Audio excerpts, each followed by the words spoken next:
ओम वंदे देव उमापतिं सुरगुरुं वंदे जगत् कारणं वंदे पन्नगभूषणं मृगधरं वंदे पशूनां पति वंदे सूर्य शशांक वन्ननयनं वंदे मुकुंद प्रियं वंदे भक्तजनाश्रयं च वरदं वंदे शिवं शंकरं श्याम शिवाय नमः। नमस्कार, स्वागत है आपका आचार्य वाणी में। मैं आचार्य डॉक्टर विक्रमादित्य आपके साथ हूँ। आज का विषय हमारा है वृषभ राशि वालों के लिए जुलाई के आरंभ काल में ग्रहों का योगायोग क्या कह रहा है। ग्रहों का योगायोग जुलाई के आरंभ काल में वृषभ राशि वालों के लिए बड़ा सुंदर योग बनाकर तैयार है। इन दोनों शुक्र भी समझें, बृहस्पति भी समझें, आपकी राशि के दृष्टिकोण से कई अच्छे योग बनाते दिखाई दे रहे हैं। जहाँ तक कि शनि की बात करें, शनि वक्री होने वाले हैं, सूर्य परिवर्तन की तरफ जाने वाले हैं। कई ग्रहों के दृष्टिकोण से आपके लिए अच्छे योग बनते दिखाई दे रहे हैं। बस आपको अपनी शक्ति को पहचानने का प्रयास करना चाहिए। यदि गोचर के दृष्टिकोण से बात करें तो ग्रह आपके लिए कई मामलों में फेवरेबल योग बनाते दिखाई दे रहे हैं इस वक्त, और बृहस्पति के जागने से तो बहुत सारे रास्ते बनते दिखाई देंगे। पराक्रम के भी नए रास्ते आपके लिए बनते दिखाई दे रहे हैं। लेकिन ध्यान रखिएगा, शनि मंगल का षडाष्टक योग, शनि वक्री, ये आपको खास तौर पर दो धारी तलवार के ऊपर चलवाने के योग बना रहे हैं। आपने बोला तो क्यों बोला, नहीं बोला तो क्यों नहीं बोला, ऐसे योग आपके लोग परेशान कर सकते हैं। ध्यान रखिएगा, इन दिनों आपकी राशि के दृष्टिकोण से ऐसे हो सकते हैं, बहुत सारे कैरेक्टर ऐसे आपको टकराने वाले हैं। आपने एडवाइस दी थी तो क्यों दी, आपने बद्दुआ लगा दी मुझको, और नहीं दी तो आप जानते थे, आपने क्यों नहीं कहा। ये यानी इधर से नहीं ले जाएंगे, उधर से नहीं ले जाएंगे, और आपको ऐसी विडंबनाओं में फंसने के योग बनते दिखाई दे रहे हैं। तो आपको समझना होगा कि चाल कैसी है। हाँ, शनि का वक्री होना, साथ साथ षडाष्टक योग बनाना, इसके लिए खास उपाय करने की ज़रूरत है। वो उपाय भी हम आपको बता रहे हैं। समझ लें किस प्रकार से, कौन से उपाय कैसे आपके लिए समस्त कष्टों का निवारण करने का योग बनाएंगे। सूत्र है बहुत सुंदर, तो उसको समझ लेंगे तो अच्छा रहेगा। सिलसिलेवार तरीके बात करते हैं। पहले हम बात कर लेते हैं 11 तारीख की। 11 तारीख यानी 11 जुलाई शुक्रवार का अवसर, प्रतिपदा है। सावन का महीना इस दिन से आरंभ हो रहा है। सावन का महीना शिव को प्रसन्न करने का महीना है। भगवान विष्णु शेषशैया पर विश्राम के लिए चले जाते हैं। सत्ता शिव के हाथ में होती है, और जो शिव को प्रसन्न करने का प्रयास करता है, शिव उन पर कृपा कर देते हैं। ये सुंदर सूत्र है शास्त्रीय दृष्टिकोण से। ग्रह इन दिनों खासतौर पर आपकी राशि के दृष्टिकोण समझे तो सुबह थोड़ी हल्की दिखाई देती है, बंधन युक्त रहेगी, दिमाग में विचार नहीं आएंगे, बंधा बंधा महसूस होगा। लेकिन जैसे जैसे सूर्य आगे बढ़ेगा, दोपहर होगी, नया धार्मिकता, सरलता आपके अंदर उदय होती दिखाई देगी, जो आपके लिए कार्य बनाने के रास्ते देगी। कांवड़ यात्रा आरंभ करने का इस दिन से मुहूर्त आरंभ हो रहा है। आप अपनी शिव की भक्ति में थोड़ा ध्यान लगाइए, देखिए आपकी किस्मत भगवान अपने आप चमका देंगे। इस बात का ध्यान रखें। इस दिन मुहूर्त दिखाई देता है कांवड़ धारण करने का और कांवड़ यात्रा आरंभ करने का। देखिए, जीवन में कुछ नहीं निकलता हाथ से। हम लगे रहते हैं कि कैसे काम को छोड़कर भगवान की आराधना में कर ले। थोड़ा टाइम निकालिए। बहुत सारे काम संसार में ऐसे होते हैं जो आपके लिए बने ही नहीं होते, लेकिन फिर भी भगवान की कृपा से वो आपको मिल जाते हैं। आपने कर्म नहीं क्यों किया उसके लिए, ये है कृपा भगवान की। तो करके देखें, एक्सपेरिमेंट करके देखें। इस सावन श्रद्धा के साथ आपकी राशि के दृष्टिकोण से यदि आप चाहते हैं, समय है, अनुकूल है, और इसको लाभ लेना चाहते हैं, तो बृहस्पति इत्यादि समस्त ग्रह आपको लाभ देने के लिए बैठे हैं। समर्पण शिव के लिए करने का प्रयास करें। शिव सत्य है और संपूर्ण मनोरथ सिद्ध करने वाले हैं। 12 तारीख शनिवार का अवसर, द्वितीय तिथि विद्यमान है। ग्रह नक्षत्रों के दृष्टिकोण से देखें, अशून्य व्रत इस दिन किया जाता है, यानी आकांक्षाओं को पूर्ण करने के लिए भगवान का व्रत पूरे महीने के लिए इसमें करने का शास्त्र में नियम है। ग्रह नक्षत्रों के दृष्टिकोण से ग्रह योग आपके लिए धर्म का उदय करते दिखाई दे, धर्म की तरफ आस्था जागती दिखाई दे रही है। और जब धर्म की तरफ इच्छा जागे ना, समझ लो कहीं ना कहीं पुण्य जाग रहे हैं, और बड़ी मुश्किल से जैसे ही मन में भाव जागे तुरंत शुभ कर्म करने की तरफ जाना चाहिए। लेकिन ध्यान रखिएगा, कुछ बदमाश लोग हैं जो अननेसेसरी आपके मनोमस्तिष्क में विचार नेगेटिव डाल सकते हैं। तो जैसे ही शुभ करने की इच्छा हो उसको कार्य कर लें। नेगेटिव बात मन में मत लाने दीजिएगा। नेगेटिव करोगे तो नेगेटिव होगा, पॉजिटिव करोगे तो पॉजिटिव होगा। ये ग्रहों का योग बन रहा है। खास तौर पे 2-3 दिन के लिए ऐसा योग बनकर तैयार है। ध्यान रखना, अच्छे कार्य करना, नेगेटिव बात मत सोचना। नेगेटिव बात आए तो उसको अवॉइड कर देना। किसी काम को जाने से पहले, करने से पहले सोचोगे कि शायद नहीं होगा तो नहीं होगा, पॉजिटिव सोच के जाना, बोलो होगा, करके आएंगे, तो ये भाव रखोगे तो हो जाएगा काम। शनि को मनाओ। शनि को मनाने के लिए सावन के महीने में तेल से भगवान का अभिषेक करें, कल्याण होगा। 13 तारीख रविवार का अवसर, तृतीया तिथि विद्यमान है, और ग्रह नक्षत्रों के दृष्टिकोण से ग्रहों का योगायोग आपके लिए कुछ पॉजिटिव रास्ता बना रहा है, लाभ का रास्ता दे रहा है। सुबह जो ग्रह नक्षत्रों का योग बन रहा है, धर्म में आस्था जागेगी और वो आपको लाभ देने की योग बनाएगी, ऐसा दिखाई दे रहा है। तो धर्म से विमुख होना किसी प्रकार भी आपकी राशि के दृष्टिकोण से ठीक नहीं है, इस बात का ध्यान रखें। धर्म से दूर मत होइएगा। इस दिन गौरी व्रत है, गौरी गणेश का मूर्ति स्थापित करके भगवान का उनका पूजन करें। रविवार के दिन आश्रम में रुद्र यज्ञ रखा गया है। गौरी गणेश शिव के संपूर्ण परिवार का पूजन, रुद्राभिषेक, ये सब कर्म किए जाएंगे। आप भी उसमें सम्मिलित हो सकते हैं, अपने नाम से करने का प्रयास कीजिए। और इस दिन कांवड़ यात्रा का आरंभ करने का, कांवड़ धारण करने का मुहूर्त भी बन रहा है, लेकिन वो बन रहा है करीब करीब 1:30 से पहले पहले, यानी 1:30 बजे से पहले पहले। तो उसका यात्रा को आरंभ करें, शुभ होगा, आपके लिए कल्याणकारी योग बनाएगा। 14 तारीख सोमवार का अवसर, चतुर्थी तिथि विद्यमान है और इस दिन सावन का पहला सोमवार है। ग्रह नक्षत्रों के दृष्टिकोण से ग्रहों का योगायोग जो दिखा रहा है वो आपके लिए खास योग बना रहा है। पॉजिटिव रहिए, नेगेटिव ना सोचिए, और साथ साथ मेहनत जितनी उतना लाभ गारंटीड बनता दिखाई दे रहा है। किसी व्यक्ति की हिम्मत नहीं है इस वक्त कि आपकी मेहनत का फल कोई और ले जाए, ऐसे ग्रह योग आपकी राशि में बनते दिखाई दे रहे हैं। बृहस्पति पूर्ण शिद्दत से आपकी राशि में सम्मान पद देने की योग बना रहे हैं। तो ऐसे में इसको लाभ ग्रहण करने का आपको प्रयास करना चाहिए। केवल राहु को कंट्रोल करने का प्रयास करें। राहु ठीक नहीं चल रहे हैं इन दिनों आपकी राशि में, जो आपके दिमाग को बंद करते दिखाई दे रहे हैं। बाकी सब ग्रह ठीक है, लेकिन राहु भ्रमात्मक स्थिति लगातार आपके मन में उत्पन्न करते दिखाई दे रहे हैं। भ्रम से दूर हों। शाम के समय यदि हो सके तो जब सूर्य अस्त हो जाए तो उस समय, उसके जो प्रदोष काल हो, उस समय भगवान का रुद्राभिषेक करने का प्रयास करें। सावन का, जैसा हमने कहा, जो पहला सोमवार है, आश्रम पे उसी प्रदोष काल में बड़ा रुद्राभिषेक रखा गया है और दूध से दही से सबसे भगवान का अभिषेक होगा। आप भी उसमें सम्मिलित हो सकते हैं, अपने नाम से करा सकते हैं। आश्रम से गतिविधि जान लीजिए, भगवान की कृपा से कष्ट दूर होंगे। 15 तारीख मंगलवार का अवसर, पंचमी तिथि विद्यमान है और इस दिन ग्रहों का बड़ा परिवर्तन होने के योग है। शनि तेज गति से आगे बढ़ रहे हैं और ऐसे में शनि महाराज फिर वक्री होने जा रहे हैं, नेगेटिव होने जा रहे हैं, ध्यान रखना पड़ेगा। लाभ के रास्ते पर चलते चलते कहीं ना कहीं गाड़ी पिछड़ती दिखाई दे रही है। ऐसे में आपको कहीं ना कहीं कर्मों पर ध्यान रखने की ज़रूरत है। कहीं सही दिशा में कर्म हो रहे हैं और नहीं हो रहे। बना बनाया लाभ कहीं ऐसा ना हो कि लाभ की स्थिति हम दोबारा चलते चले जाएं। शनि महाराज 4 महीने लगातार वक्री रहेंगे, ताकत में बहुत ज़्यादा हो जाएंगे और बुद्धि में कहीं ना कहीं अड़ियलपना डाल सकते हैं। तो शनि का उपचार करने की ज़रूरत है। इस पूरे महीने में सावन के सोमवार में इस पर खासतौर पर ध्यान रखें। सावन में शिव को प्रसन्न करने के लिए दूध में तिल डाल के, आपकी राशि के दृष्टिकोण से उपाय बता रहे हैं, दूध में थोड़े तिल डालें और उसके बाद भगवान शंकर का ओम नमः शिवाय जप करते हुए या तो अभिषेक करते रहे रोज, या फिर रुद्र अष्टाध्यायी का किसी योग्य ब्राह्मण के द्वारा नित्य प्रति अपने लिए करवा लें। क्योंकि 4 महीने का समय है ये 4 महीने का समय कहीं ना कहीं कष्ट दे सकता है और ये लगातार नेगेटिव होते 4 महीने तक वापस जाएंगे और 0 अंश तक जाएंगे वापस।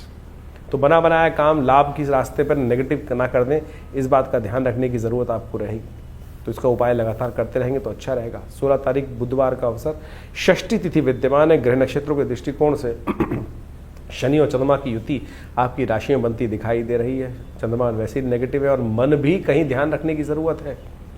विचार को थोड़ा नेगेटिव ना होने दें, इस बात का थोड़ा ध्यान रखते हुए कार्य करेंगे तो अच्छा रहेगा। ऐसे में सूर्य भी परिवर्तन की तरफ जा रहे हैं आपकी राशि के दृष्टिकोण से। सूर्य थोड़े से आपकी राशि में जहाँ जा रहे हैं वो कहीं ना कहीं थोड़ी उग्रता देते दिखाई देंगे, थोड़े पराक्रम में कहीं ना कहीं थोड़ी उग्रता देते दिखाई देंगे। ऐसे में थोड़ा ध्यान रखते हुए कार्य करने की ज़रूरत है। शीतला माता का पूजन किया जाता है। इस दिन थोड़ा दूध युक्त जल लेकर शिव परिवार का संपूर्ण उनका अभिषेक करेंगे तो वो आपके लिए अच्छा रहेगा।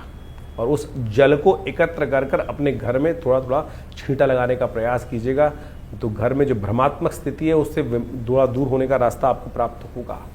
17 तारीख रविवार बृहस्पतिवार का अवसर है और उस दिन सप्तमी तिथि विद्यमान है। ग्रह नक्षत्रों के दृष्टिकोण से ग्रहों का योगायोग आपके लिए लाभ की स्थिति को दिखा रहा है।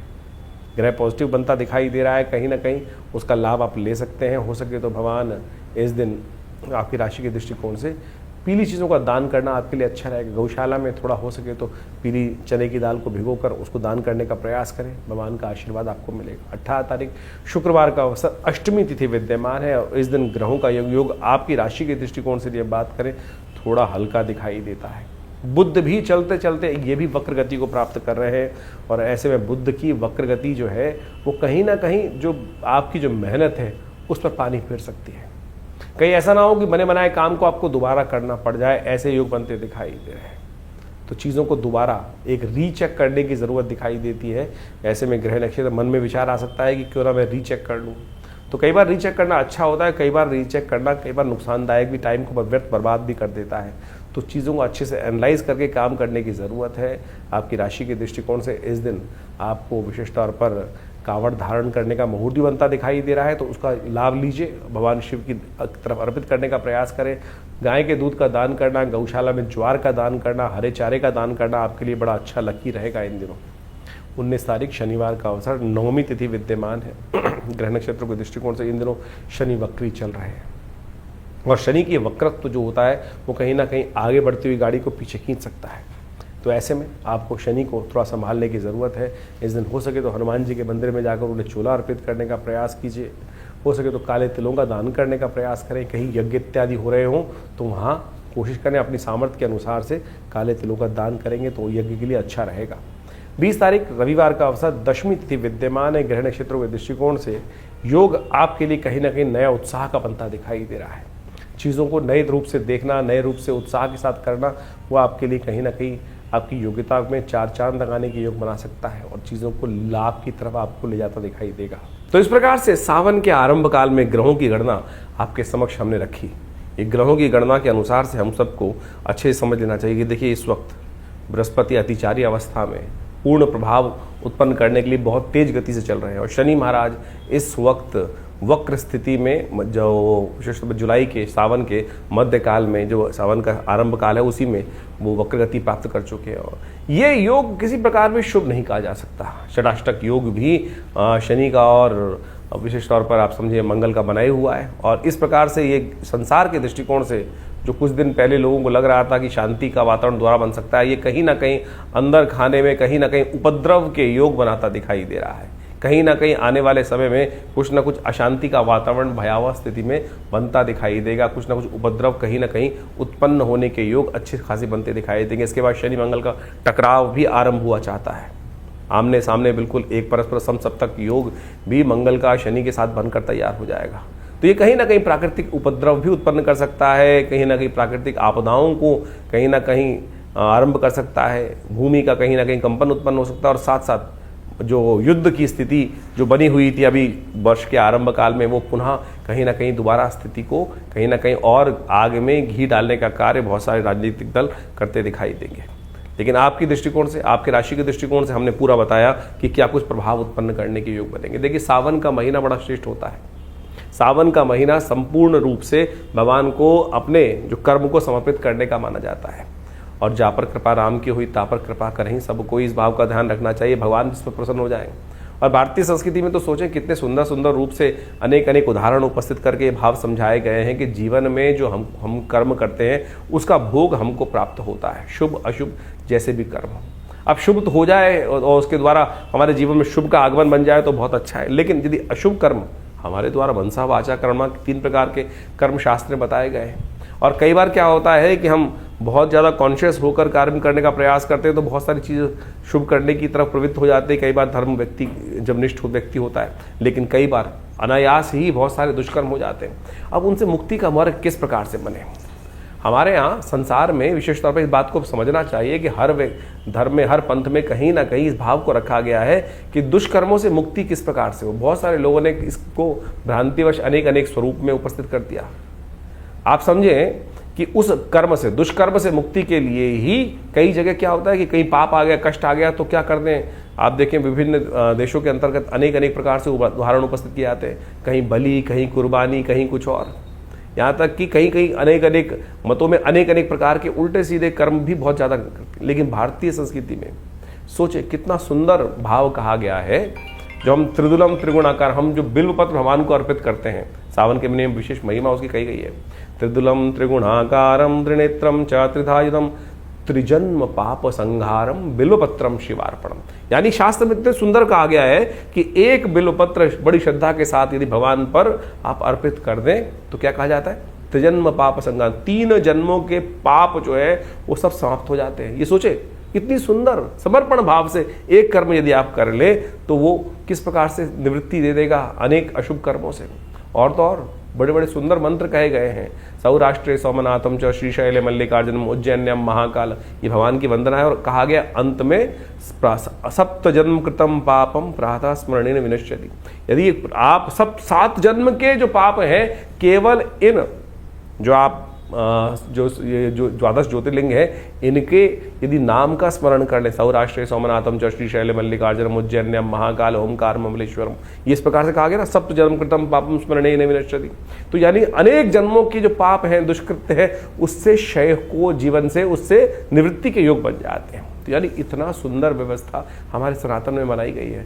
इसका कहने का तात्पर्य इस ज्योतिष के कार्यक्रम में ये है कि आपके जीवन में जो कष्ट है उससे निवृत्ति के लिए ये सावन का महीना बड़ा श्रेष्ठ है। देवशयन हो जाता है, भगवान शंकर के हाथ में समस्त अस्त्रशस्त्र आ जाती है। और ऐसे में यदि आप छोटे भी रूप में नित्यपति भगवान उनका सुंदर अभिषेक कर लें, एक बिलपत्र भगवान को अर्पित कर दें, तो आपके जो दुष्कर्म हैं उससे निवृत्ति का मार्ग बनेगा, शुभ कर्म का उदय होगा। और जब शुभ कर्म का उदय होगा तो पता जानिए क्या होगा, शुभ कर्म के उदय होते ही इस संसार में शुभता प्राप्त करने के योग बन जाएंगे, कष्टों से निवृत्ति के योग बन जाएंगे और अनेक प्रकार से आपके जीवन में जो कष्ट भोग रहे हैं उससे निवृत्ति का मार्ग बन जाएगा। इसलिए ये न के न प्रकारेण कैसे भी हो भगवान का सुंदर स्तवन इस सावन के महीने में अवश्य करने का प्रयास करें। विवेकानंद योगाश्रम में पूरे सावन के महीने पूरे 30 दिन नित्यपति भगवान का रुद्राभिषेक, दूध से, दही से, घी से, शहद से, अनेक अनेक औषधियों से, भस्म से, सब प्रकार से रुद्राष्टाध्यायी का पाठ करते हुए नित्यपति चल रहा है। आप भी उसमें सम्मिलित हों, कर्म करें, शुभ करें। देखिए क्या होगा, शुभ वातावरण बनाओगे ना तो अपने आप जीवन में शुभ का आगमन होता जाएगा। हमने वातावरण ही बड़ा विचित्र बना दिया है। हमारे मनोमस्तिष्क में कहीं ना कहीं छोटा सा भाव ऐसा आ गया है कि नहीं कुछ नहीं होता। अरे बहुत कुछ होता है, सब कुछ होता है। जरा पलट के देखो जीवन में कब कब किस किस प्रकार से हमने भगवान की कृपा से जीवन में उसका लाभ पाया है, ये सोचने की आवश्यकता है।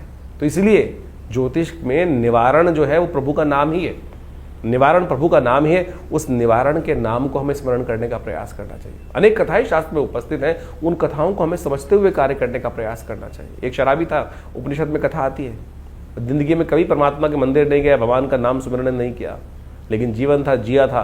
तो कई बार बहुत सारे जीवन में कई बार योग बन जाते हैं। कहा जाता है कि एक दिन वो नाचने वाली के पास जा रहा था और थोड़ा सा पान का बीड़ा हाथ में था और साथ में कुछ मालाएं थी, कुछ मीठा था हाथ में और कुछ ना कुछ नशा भी कर रखा था उसने। कहा जाता है कि बरसात का मौसम था, कहीं ना कहीं चलते वक्त रास्ते में ठोकर लगी, नशे में था, वो गिर पड़ा। बहुत देर तक गिरा पड़ा रहा। सुबह सुबह रात शाम से भोर होने की वेला आई, मंदिर में सामने जब उठा कुछ आवाज़ हुई तो सामने मंदिर था और सामने मंदिर में देखा तो शिवालय दिखाई दिया, भगवान शिव का शिवालय था वो। बस गिरता पड़ता कैसे ही पता नहीं भाव मन में क्या जागा, कोई पुण्य कर्म जागा होगा, भाव आया अरे ये जहाँ जा रहा था वहाँ के लायक तो रहे नहीं, मिट्टी लग गई, आज इन्हीं को चढ़ा देता हूँ। शिव साक्षात सामने विराजमान थे। गया और उस शिवलिंग पर वही पान का बीड़ा, मिट्टी लगा हुआ, मिट्टी लगी हुई माला भगवान को अर्पित कर दी और मंत्र जो टूटा फूटा याद था, कहीं सुन रखा था, ओम नमः शिवाय, और वही सुनते हुए वहीं भगवान पर अर्पित कर दिया वो सब सामग्री, उस मंत्र का उच्चारण करते हुए। देवयोग से उसी वक्त प्राण निकल गए, चोट लग चुकी थी ज़्यादा, और वहीं शिवलिंग पर ही वो गिर पड़ा और वहीं प्राण निकल गए। कालांतर में उसको यमराज के समक्ष उपस्थित किया गया और कहा गया कि यमराज महाराज, ये जीव आया है, लाइन में लगे हुए थे, नंबर आया तो पता चला चिरकाल तक इनको नरकादि लोकों में वास करना है। लेकिन एक बहुत सुंदर योग है, चित्रगुप्त ने बताया कि इनको 2.5 घड़ी का इंद्रासन प्राप्त हुआ है। 2.5 घड़ी का इंद्रासन, उस जीवात्मा की भी आंख खुल गई एकदम। उसको भी लगता था उसने कभी ज्ञानता में कोई शुभ कार्य में ज्ञान में किया ही नहीं था, जिंदगी भर कुछ गलत ही गलत काम किए होते। मरने के बाद तो सबको ज्ञान होता है कि मैंने क्या किया क्या नहीं किया। ज्ञानवान जब जिंदा रहते हैं तब तो हमको होश ही नहीं रहता है हम जो कर रहे हैं वो शुभ है या अशुभ है, लेकिन आत्मा को तो सब कैलकुलेशन होकर पता चल रहा है ना, कहाँ जुड़ रहा है कहाँ नहीं जुड़ रहा। तो यही भाव उसकी आत्मा को जब जीवात्मा के रूप में वहाँ उपस्थित था तो कहा था हमने तो कुछ किया ही नहीं शुभ, तो हमको तो लाइन में जाना ही है, जहाँ जहाँ कड़ाई में डालोगे जो कुछ होगा, कुंभों में पड़ना है वो जाना ही है। लेकिन जैसे ही वहाँ एक भाव उत्पन्न हुआ कि 2.5 घड़ी का इंद्रासन, तो उसे पूछा गया, यमराज जी के समक्ष जब उपस्थित हुआ तो पूछा गया महाराज कहाँ जाओगे, नरक या पहले 2.5 घड़ी का इंद्रासन। उस जीवात्मा ने एक बड़ा विचित्र प्रश्न किया कि महाराज आज्ञा हो तो एक प्रश्न पूछना चाहता हूं। धर्मराज जी ने कहा, आप आज्ञा है, आप धर्मराज के समक्ष उपस्थित हैं, जो आप चाहेंगे उसका जवाब दिया जाएगा। बोले मेरी मति में मुझे ऐसा कोई कर्म याद नहीं जिससे मुझे ऐसा कोई शुभ हो कि मुझे 2.5 घड़ी का इंद्रासन का सुख प्राप्त होने का योग बना हो। तो धर्मराज ने कहा कि चित्रगुप्त जी बताएं इनको कौन सा कर्म इन्होंने ऐसा किया। तो कहा, महाराज इन्होंने एक मरते वक्त अंतिम में सांस लेते हुए भगवान पर इस प्रकार से इस अवस्था में मनसः वाचा कर्मणा, तीनों रूप में इस संसार से निवृत्त होकर भगवान के श्री चरण में समर्पित होते हुए प्राण को त्यागे और इस भाव से उन्होंने सब कुछ अपना संपूर्ण भगवान को समर्पण कर दिया। तो बताया गया भाई ये कर्म आपने किया, इसी कारण से, इस छोटे से कर्म के कारण से आपको 2.5 घड़ी का इंद्रासन प्राप्त हुआ है। जीवात्मा में सुना और फिर पूछा भाई यमराज ने, हाँ भाई कहाँ जाओगे बताओ। तो उन्होंने कहा, महाराज मुझे इंद्रासन पहले चाहिए और इंद्रासन के बाद फिर 2.5 घड़ी के भोगने के बाद कहा जाता है कि धर्मराज की आज्ञा से उनको उपस्थित किया गया इंद्र के समक्ष कि महाराज इंद्र, राजा देवराज इंद्र के समक्ष कि महाराज इनको धर्मराज की आज्ञा से 2.5 घड़ी का इंद्रासन प्राप्त हुआ है। और सत्य माने इंद्र वहां से उतरे जो उस वक्त स्थित पे थे। ये शास्त्रोक्त कथा है, उपनिषद में आई हुई कथा है, ये किसी की बनाई हुई कथा नहीं है। मेरी और आपकी मतियों को ठीक करने के लिए जो हमारे संसार में विशेष तौर पर मति अलग अलग प्रकार से हो जाती है, उन भ्रमों को ठीक करने के लिए संसार में हमारे ऋषियों के द्वारा एक कथा उपस्थित की गई है उपनिषदों के अंतर्गत। जब वो वहाँ उपस्थित हुआ 2.5 घड़ी का इंद्रासन के लिए उसका अभिषेक हुआ, संकल्प लिया गया और पूरी तरह से राज्याभिषेक जिस प्रकार से होना चाहिए उस प्रकार से उनको वहाँ पूरी तरह से विधि विधान का पालन करते हुए समस्त संस्कारों को करते हुए उनको 2.5 घड़ी का इंद्रासन के लिए, और जैसे ही वो इंद्र पद पर आसीन हुए वहीं नित्य गंधर्वों का, अप्सराओं का आरंभ हुआ चाहता था। उन्होंने सब रोक दिया, बोले मैं इंद्र हूँ, रुको सब, ये कुछ नहीं होगा। और बोला जल लाओ। जल लाया गया और जल पे संकल्प लिया और कहा ये उच्च श्रवा घोड़ा शुक्राचार्य को दान करता हूँ, कामधेनु गाय वशिष्ठ को दान करता हूँ, समस्त निधियों को दान करना शुरू कर दिया। संसार जो भी स्वर्ग की उस इंद्र के साम्राज्य में जो जो निधियाँ थी संपूर्ण दान कर दी और अंत में सिंहासन से उठकर नीचे आया और कहा मैं इस वक्त इंद्र, ये मेरा गोत्र, मैं आज इस समय समस्त त्रिलोकी का ये साम्राज्य जो है, स्वर्ग जो है, ये भगवान शंकर के श्री चरणों में अर्पित करता। और बोला चलो अब कहाँ लेके चलते हो, जहाँ नरक आदि लोग चल रहे हैं चलो। फिर किसकी सामर्थ्य थी? तो आपके जो मन से मनेव बंधन कारण मोक्ष शास्त्र कहता है, तो समझो, इस विधि को समझो।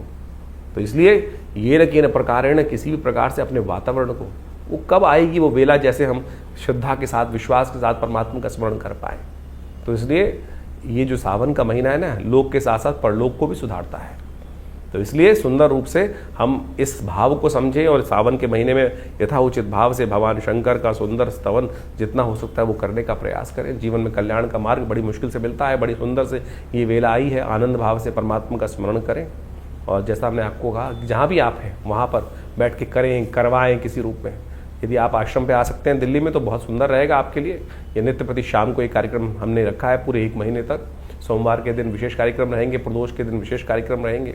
उस सबकी सूचना समय समय पर जो लोग आश्रम से जुड़े हुए हैं उनको उनके व्हाट्सएप के माध्यम से प्राप्त दे दी जाती है। और आपको भी यदि चाहिए तो आप इन नंबर्स पर अपने मैसेजेस को भेजकर वो समस्त सूचनाएं आश्रम से मांग सकते हैं और हमारी वेबसाइट पर विजिट कर सकते हैं। acharyavickramaditya.com ये वेबसाइट है और समस्त फ़ोन नंबर से समस्त जानकारी प्राप्त करने के बाद जुड़े इन समस्त अपने समस्त जो हमारे आश्रम में गतिविधि कार्यविधि की जाती हैं। ये अध्यात्म का सुंदर मार्ग है। नित्य प्रति आश्रम पे 8 घंटे करीब यज्ञ रहता है। माँ भगवती का सुंदर श्री विग्रह विराजमान है जो 500 साल पुराना दिव्य श्री विग्रह है। तो आप कोशिश करें ज्योतिष को केवल नग बेचने वाला कार्य ना करें। ज्योतिष एक ऐसा विषय है कि जिससे हमको सीधा रास्ता प्राप्त होता है, समर्पण भाव का ज्ञान हमें प्राप्त होने का रास्ता बन जाता है। आशा है आप इन समस्त सिद्धांतों को समझकर, अध्यात्म को समझकर ज्योतिष विज्ञान को भी अपने जीवन में स्थान देंगे और उनके विभिन्न जो पद्धतियां हैं, उपाय हैं, वो सब हम आपके समक्ष लगातार रखते रहते हैं। आप सबके जीवन में कल्याण का मार्ग बने। भगवान शिव आपकी समस्त आदि व्याध जो कष्ट इत्यादि हैं उन सबको हरे और जीवन में कल्याण का मार्ग आपके लिए अवश्य बने। धन्यवाद, नमस्कार।